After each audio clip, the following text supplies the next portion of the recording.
歡迎嚟到南無水晶頻道。今日店主我 Denise 咧就負責回答大家最常問嘅問題，就係消磁、淨化同埋充電係咪同一樣嘢嚟嘅呢？我點樣會去區別呢三樣嘢呢？首先，我哋理解下淨化係啲咩嚟嘅先。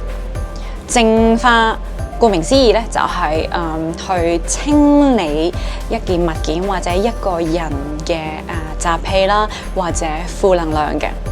消磁就係講緊去清理一個人或者一件物件嘅舊有資訊或者舊有嘅記憶嚟嘅。充能啦，就係講緊佢有一個能量值喺度啦，去俾能量從 A 傳遞到 B 嘅。咁如果以我作為一個水晶老闆同埋一個自己對於水晶咧有一定嘅認識嘅用家啦，我會有一個好簡單嘅秘訣，一律歸納為淨化。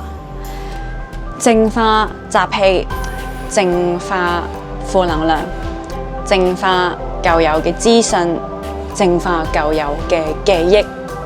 然後當呢個淨化已經做好晒啦，呢一個水晶軸就能夠幫你充電，就由 A 將能量傳遞到 B。咁樣會唔會容易理解啊？呢個係非常之簡單，唔複雜。我哋唔好拆分呢三樣嘢嚟講啦。拆分咗呢三樣嘢咧，你係會分別買咗3嚿原石去將佢哋分類呢個工序。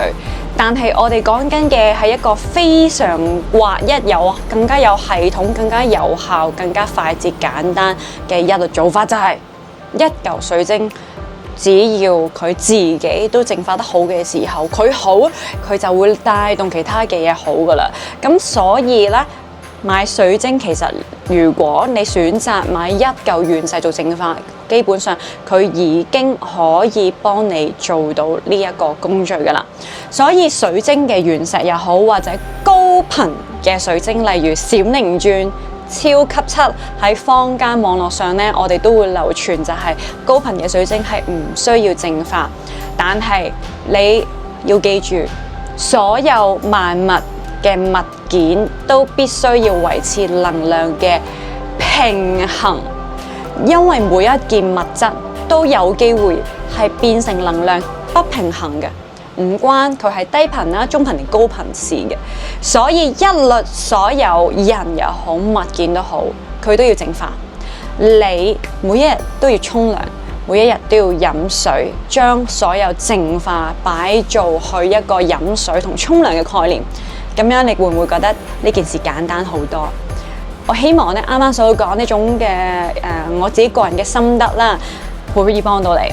咁如果你對於水晶咧嘅淨化嗰個理解，或者點樣可以更加保養得好啲，你好想知更加多嘅話咧，不妨你可以留言啦，私信俾我哋啦，我哋都會透過呢個方式咧去發放更多嘅影片啦，去分享俾你哋。如果你覺得呢條片幫到你嘅話咧，希望你啦高抬貴手，俾個 like。share 俾你嘅朋友，同埋 subscribe 我哋呢個頻道，因為我哋即將咧會分享更加多嘅影片。我哋下次再見，拜拜。